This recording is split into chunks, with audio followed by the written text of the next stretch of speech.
No, witam serdecznie wszystkich po raz kolejny zainteresowanych plotkami, ploteczkami, historią, a przede wszystkim szlachectwem. Dzisiaj przejdę do tematu mojego ulubionego, czyli Habsburgów, których znam, jak wiecie, bo i ordery od nich otrzymywałem i Otto Habsburga znałem osobiście.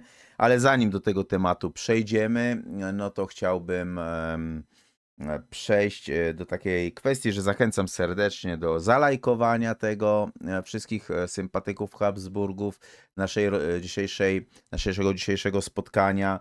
Zachęcam do pozostawienia komentarza, a także zachęcam do włączenia się do grupy wspierającej, bo wtedy macie możliwość podrzucania własnych tematów, macie możliwość brania i na wasze życzenie są robione programy, a także zadawania pytań specjalnych Q&A, które są dla wspierających. Także naprawdę warto. No, zajrzyjmy sobie do dworu Imperium Austro-Węgier, bo wiemy, że Habsburgowie zawierali małżeństwa w gronie bliskiej rodziny, no i niestety biologia była dla nich bezlitosna. Bo powiem szczerze, tej potężnej dynastii w sercu Europy bardzo długo brakowało domieszki obcej krwi. Habsburgowie są jednym z najważniejszych europejskich rodów. Ich dynastia w ogóle narodziła się w Szwajcarii, ale stała się sławna dzięki ciągnącym się długie stulecia rządom w Austrii. Habsburgowie władali m.in. w Hiszpanii, Belgii, Holandii oraz we Włoszech czy na Węgrzech, a swoją potęgę budowali dzięki koalicjom przemocy i łapówkom. W XVI wieku rozdzieliły się takie dwie gałęzie rodu, bo była hiszpańska i austriacka. Ta pierwsza jednak wymarła wraz ze śmiercią Karola II w 1700 roku. Był on królem, którego narodziny 39 lat wcześniej napawały Hiszpanów optymizmem. Narodziny męskiego następcy tronu stwarzały nadzieję na przetrwanie dynastii Habsburgów, no i przełamanie kryzysu, który gnębił kraj i uniknięcie tej walki o sukcesję. No, stało się jednak inaczej. No, znowu przyczyną była genetyka. Chłopczyk, który się urodził, był upośledzony umysłowo i fizycznie. No i nie pomogły egzorcyzmy odprawiane przez niemieckich mnichów w pałacu Escorial pod Madrytem, a motywowane politycznie małżeństwa na granicy kazirodztwa między austriacką i hiszpańską linią Habsburgów.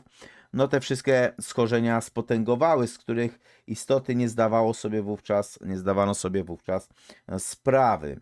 U Karola II rzucała się w oczy przede wszystkim tak zwana habsburska warga. To była taka obwisła dolna warga, która przyrastała górną, a żuchwa oczywiście była wyraźnie powiększona. Lekarze określający tą wadę nazywali ją prognatyzmem. Nie był w stanie rzuć potraw, miał stale półotwarte usta, przez które toczył ślinę, wysuwając taki przerośnięty język. Jego wygląd był tak przerażający, że uznano to za wynik rzuconego na dziecko czarów. Wady powierzchowności króla można było od biedy jakoś tam ukryć przed światem. Gorsze było co innego. Karol II cierpiał na zaburzenia umysłowe.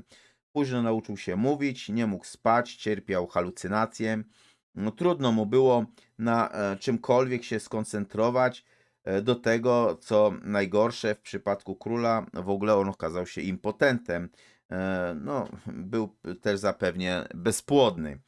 Mimo że jego żoną była słynąca z niezwykłego powabu Maria Ludwika Orleańska, zemdlał, gdy okazało się, za kogo ona wychodzi za mąż. Ona zemdlała w ogóle, przepraszam najmocniej. Ona zemdlała, kiedy okazało się, za kogo wychodzi za mąż. Karol nie zdołał spłodzić potomka, być może nawet ich małżeństwo nie zostało w ogóle skonsumowane. Króla gnębiły także skorzenia hormonalne, bo w wieku 35 lat całkowicie wyłysiał, a potem w ogóle ogłuchł. Po wskazaniu na następcę Bourbona, Filipa V, no i rychłej śmierci Karola, to Hiszpania przeżyła długą i krwawą wojnę o sukcesję. No i ta genetyczna klątwa, która gnębiła Habsburgów, była dla współczesnych Karola II kompletną enigmą. Statystyki jednak nie kłamią. 9 na 10 małżeństw na przestrzeni 200 lat w łonie dynastii Habsburgów zawarto pomiędzy kuzynami pierwszego stopnia. No i zdaniem współczesnych naukowców geny, które natura miała do dyspozycji, były mocno ograniczone. No i prawie tak samo jak w relacjach kazirodczych, przed 10 rokiem życia umierało więc co drugie dziecko. Problem rozwiązałoby oczywiście zastrzyk krwi któregoś z gminu lub przynajmniej odległego rodu arystokratycznego, no ale jednak tak się nie stało. No i zezwolono na dziedziczenie w linii żeńskiej i w 1736 roku doszło do ślubu Marii Teresy Habsburskiej ze Stefanem Lotaryńskim w gałęzi lotaryńsko-habsburskiej. Wtedy właśnie ustał prognatyzm. Zgubienie tej dolnej wargi jednak pozostało, zgrubienie tej dolnej wargi jednak pozostało, no i można je zauważyć nawet u Bourbona, byłego króla Hiszpanii Juana Carlosa. Przedstawicielem domu habsbursko-lotaryńskiego był cesarz Franciszek Józef I, władca Imperium Habsburgów, które właśnie runęło po I wojnie światowej, a ostatnim właśnie cesarzem był Karol I Habsburg, gdzie z jego synem Otto Habsburgiem miałem fantastyczne relacje, wspaniałe chwile przeżyliśmy wspólnie dyskutując i rozważając pewne losy Europy, tak to powiem. Wspaniała postać. Potem zresztą byłem u niego na pogrzebie, a dalej już jakoś miałem kontakt z następnymi Habsburgami.